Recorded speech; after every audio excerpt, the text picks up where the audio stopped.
Bueno, en este video voy a hablar del discriminante de la función cuadrática. La función cuadrática es una función cuyo gráfico es el de una parábola. Estos que están acá son gráficos de funciones cuadráticas. Como podemos ver, la diferencia que hay entre ellas tres es que la primera toca al eje de las x dos veces, lo toca acá y lo toca acá. Esto significa que tiene dos raíces. Estos dos puntos donde el gráfico toca al eje horizontal son sus raíces. En este ejemplo, en el segundo, el gráfico toca al eje horizontal una sola vez. Eso significa que tiene una sola raíz. Y en este último caso, en el ejemplo que está debajo, podemos ver que el gráfico de la parábola no toca en ningún momento al eje de las x. Por lo tanto, este último gráfico no tiene raíces. Entonces, resumiendo, podemos tener tres situaciones.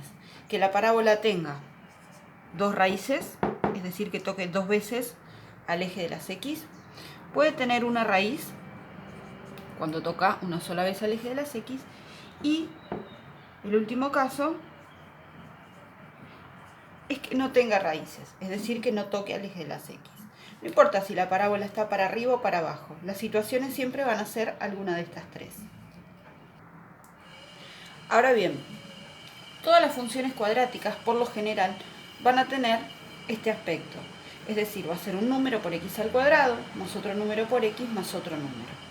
Lo que vamos a ver, que es el discriminante, nos permite, a partir de la utilización de los datos de su fórmula, saber cuántas raíces tiene la parábola sin tener que dibujarla. Por ejemplo, si yo tengo x al cuadrado más 2x más 3, lo primero que hago es identificar en mi parábola quién es A, quién es B y quién es C. A, el que acompaña a x al cuadrado, en mi caso, como acá no hay nada, es un 1. B, que es el que acompaña a x, en nuestro caso, es 2. Y C es siempre el que está solo, en nuestro caso vale 3. Sabiendo que A es 1, que B es 2 y que C es 3, yo puedo aplicar esta fórmula para saber cuántas raíces va a tener mi parábola y no necesito dibujarla. Entonces, el discriminante es B al cuadrado, en mi caso B vale 2, o sea que esto sería 2 al cuadrado, menos 4, por lo que vale A, por lo que vale C, C vale 3. O sea, reemplazo y hago la cuenta. 2 al cuadrado es 4, 4 por 1, 4 por 3, 12. Hago la cuenta, 4 menos 12 es menos 8. Bien, cuando el discriminante da negativo, significa que mi parábola no tiene raíces. Si el discriminante da negativo, significa que la parábola no tiene raíces.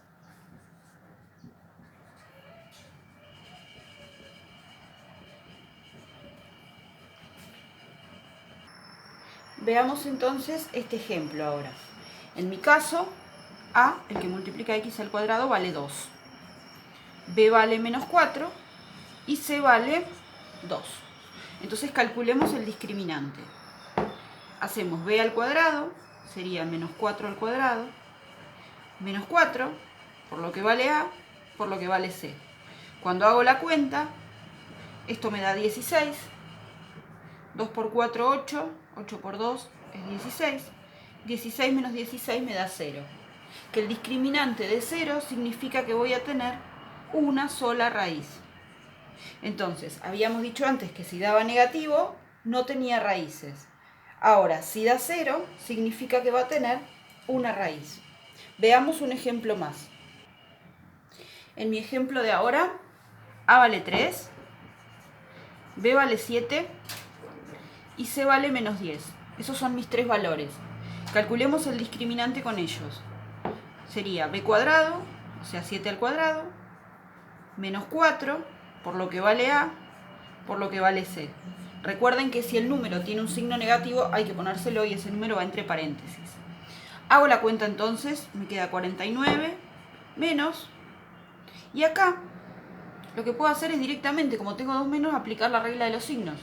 Entonces menos por menos es más, directamente acá pongo un más y me olvido de ese problema. 4 por 3 son 12, 12 por 10 son 120. Esto me da 169. Mi discriminante acá es positivo. Entonces, cuando el discriminante es positivo, significa que tengo 2 raíces. Entonces, ahora ya puedo hablar de 3 casos. Discriminante negativo, tengo ninguna raíz. Discriminante 0, tengo una raíz. Y discriminante positivo, tengo 2 raíces. Entonces, y para finalizar, cuando uno quiere saber la cantidad de raíces que tiene una parábola, puede calcular el discriminante. Calculamos el discriminante aplicando esta formulita. Ahora bien, tenemos 3 opciones. El discriminante puede ser positivo, puede ser 0 o puede ser negativo. Si es positivo, significa que voy a tener 2 raíces. Si el discriminante es 0, significa que voy a tener una raíz. Y si el discriminante es negativo, significa que mi parábola no va a tener raíces.